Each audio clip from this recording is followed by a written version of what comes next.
What's up, wrestling fans? Welcome to episode number 308 of the Smark Out Moment Smack Talk podcast. I'm your host, as always, Tony Mango, and this is the Hot Tags edition of the week, where I'll be breaking down some of the current events, rumors, news, gossip, and pretty much anything else that happened in the world of professional wrestling over the past couple of days. That's pretty interesting to talk about, at least as far as I'm concerned. Before we get started, everybody, as I've been mentioning the past couple of episodes, I know that people have been asking what's going on with the whole audio setup and stuff, and I think I might have figured out some of those kind of things. So let me know what you think about the way that this sounds, and also, on top of that, I know that I've mentioned before that I've been having Twitter issues. It looks like that's actually cleared up as well. It turns out the reason why I kept getting my account locked was they erroneously put me into a group of spam accounts and didn't quite really acknowledge their own mistake for a little while until I called them out on it. And now it seems like it's all working out fine. But if you do see the Twitter account going locked and restricted and suspicious activity and stuff again, reach out to me. And the same as far as the audio quality on this. If you think that it sounds like shit, let me know in the comments below. Also, let me know what you think about all the topics that we're going to be talking about here in the comments below as well. So, now that that's out of the way. Oh, you know what? Actually, before we get started, I want to also mention, before we get too deep into this, that our main event for this week is going to be the mailbag. So, send in those mailbag questions as soon as you can, because we're probably going to be doing that Wednesday afternoon, maybe Thursday afternoon, but I'm recording this, of course, after Ride Along on Monday Night Raw, so you don't have too much time left, but okay, now that's out of the way. Sound like Leo Getz here from Lethal Weapon. I was going to say Law and Order, totally wrong, but the whole, okay. Okay, so let's get into the actual topics here, the hot tags, the point of this whole damn thing. First things first here, let's talk about how Sting, in a recent interview, kind of sort of alluded to the idea that maybe the reason why he and Undertaker never had that match at WrestleMania was because the Undertaker didn't want to have that match at WrestleMania. He said that he had talked about it and it wasn't necessarily reciprocated. So, you know, you kind of read into that the way that you can, and that really only pretty much reads in one way, which is Sting said, I always want to have this match with The Undertaker, and Undertaker probably said, like, nah, not really interested. Which is really strange if that's the case, because you would think that The Undertaker would have a real strong sense of, this is a match that everybody wants, it's a match that makes sense, we've got this kind of dark character, and then this other somewhat kind of dark character. Sting really isn't that dark compared to Undertaker, but still, there was a good parallel, and it was a match that seemed like it was a necessary thing to do, and if Undertaker didn't want to do the match, then you know what? Kind of makes sense that we had Sting Triple H instead. Because if Sting was going to do his whole thing, Sting and the Thing, remember that old joke, and couldn't get that Undertaker match, then he needed something big for WrestleMania, and we don't have Shawn Michaels anymore, so that goes that. So, yeah, that kind of makes sense a little bit now that maybe Triple H was the other person. Maybe that actually wasn't their main idea, and Undertaker shot it down. Pretty strange.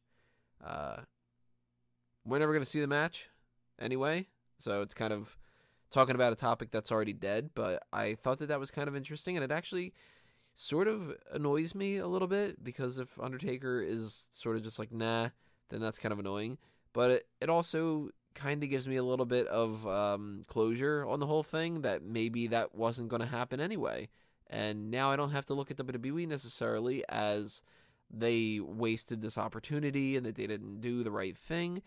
It could have just been a situation where they never were going to do that, and that's Undertaker's call. He's got enough clout in the company that he could have said, no, I don't ever really want to do this match, and now, you know what, we never would have gotten it anyway if that's the case.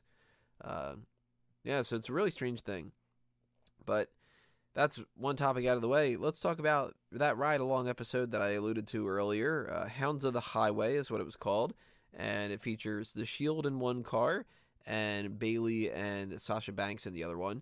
And my usual see it or skip it thing, I'm going to say see it. I think that you guys should check this one out. It's got some funny little moments in there, especially Dean Ambrose just kind of going off about his favorite types of fries and such. And there's a good little cameo appearance by Neville that's pretty funny. So I don't want to really spoil anything, but I think that you should check it out. they're usually around 20 minutes long. So, again, my usual shtick, it's not a real big commitment.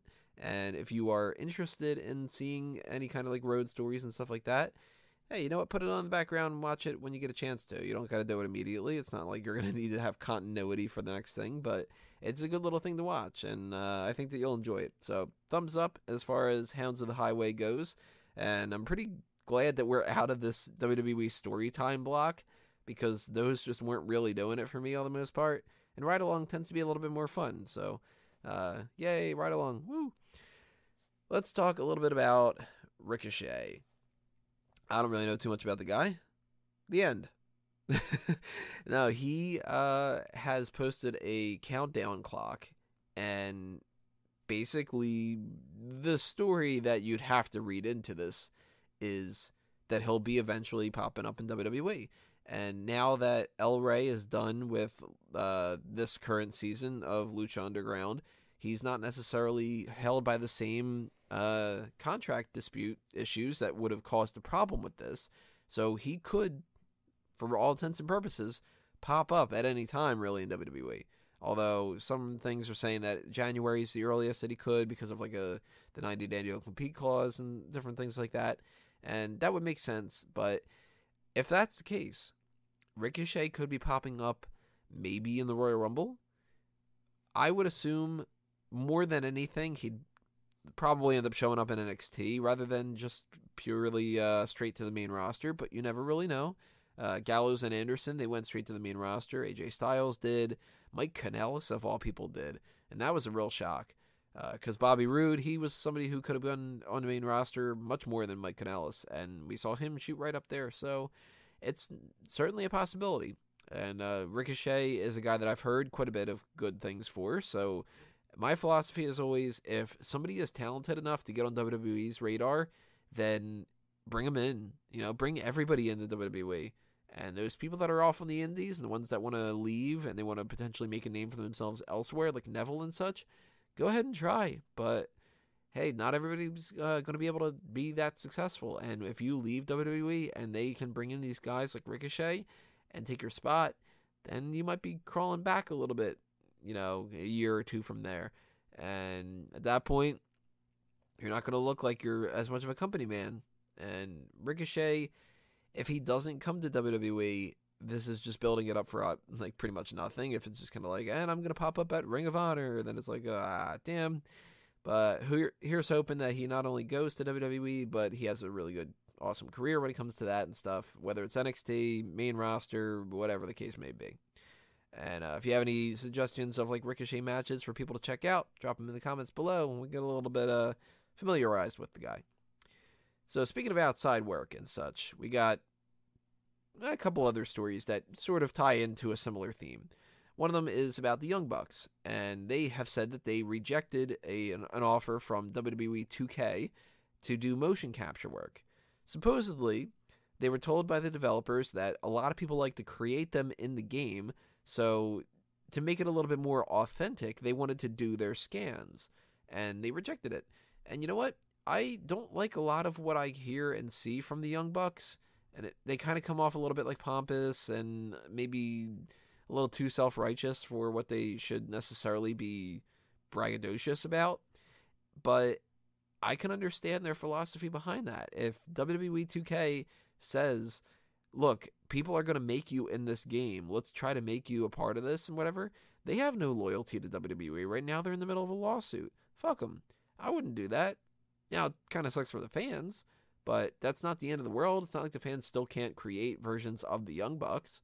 And if WWE knows that they're a hot enough commodity that people are going to want to create them in the game, holding out isn't going to hurt their chances of ever being in WWE anyway. You know, this is the type of thing where maybe that even sort of helps them down the line. You never really know. You look at somebody like an Austin Aries. He popped up and he did that Jacob Cass stuff. I think that's what the name of that character was. And he eventually got into WWE, but within like a year, he's leaving. And that wasn't the best relationship. Young Bucks, I don't think they're coming to any WWE show anytime soon. And we also are seeing this little bit of a tease of something with Jericho and Kenny Omega. And the whole Kenny Omega, Young Bucks, Bullet Club thing, Cody Rhodes, all these guys tied in together.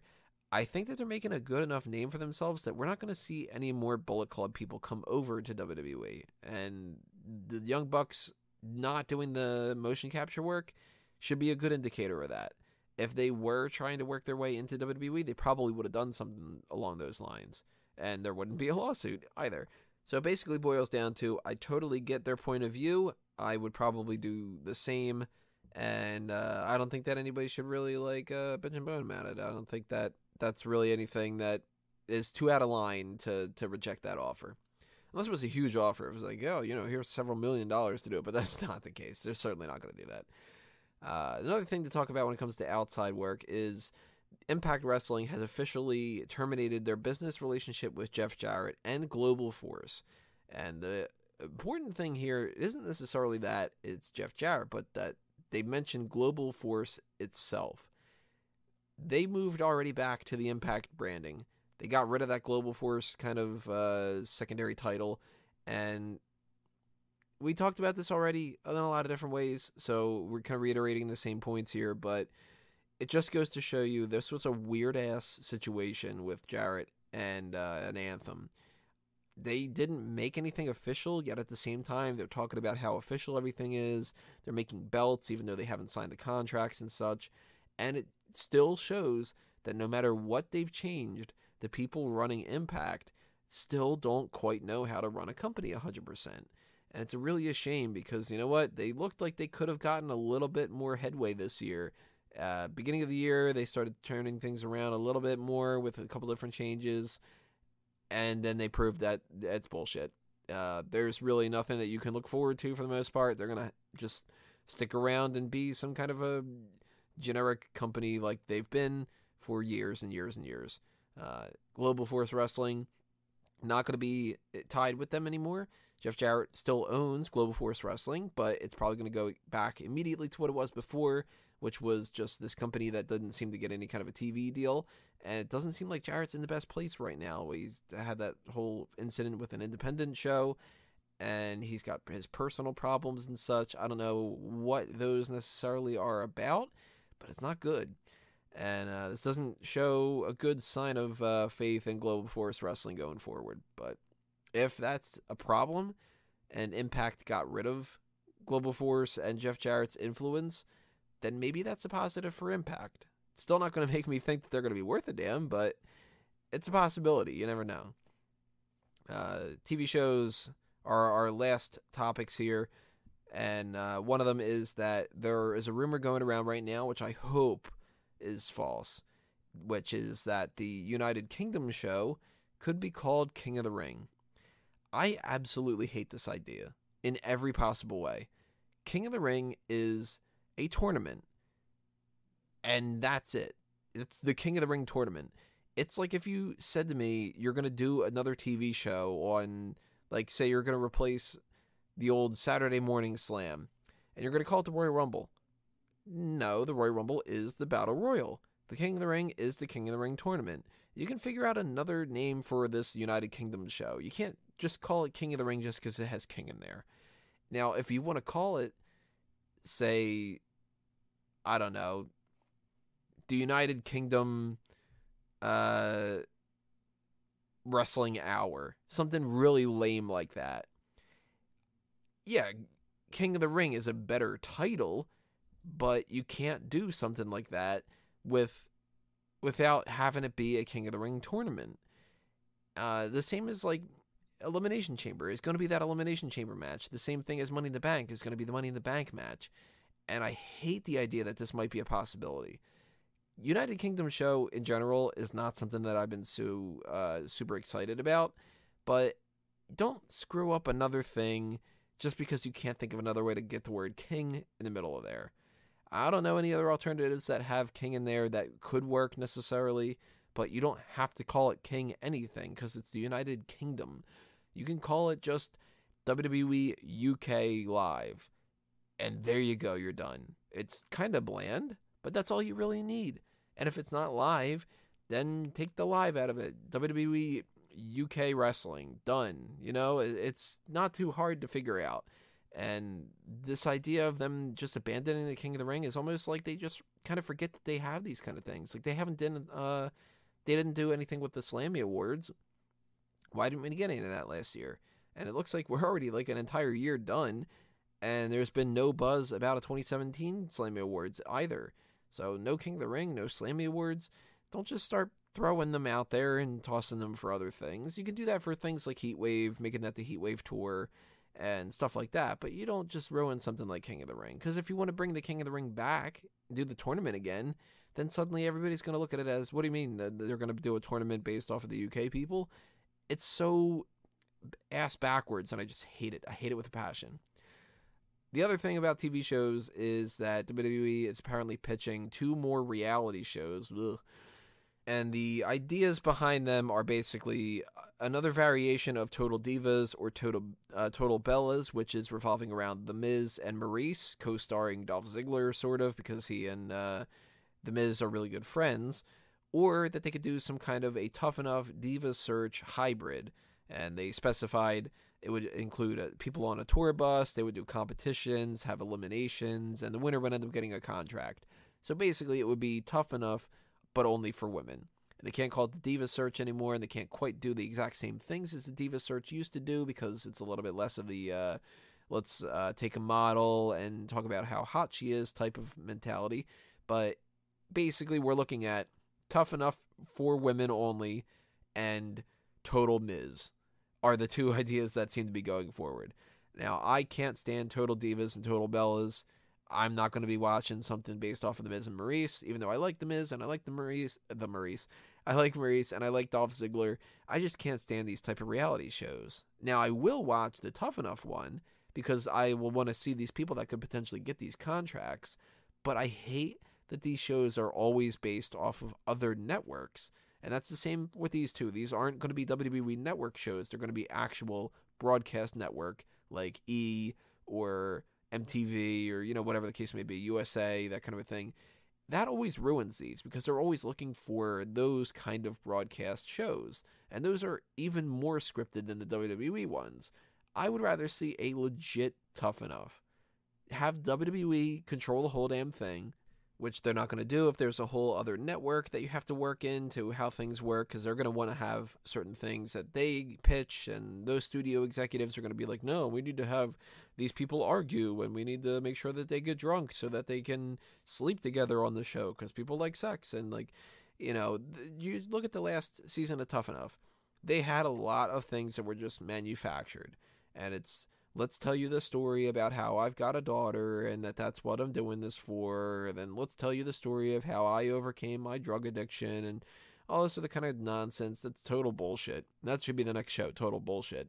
But I will watch that one nonetheless if they end up doing it, because you do get to see some insight into some of the people that they give contracts to in the future. Like even though she didn't win, Mandy Rose was on Tough Enough. And we've had many other people in the past that have gone through that kind of a thing.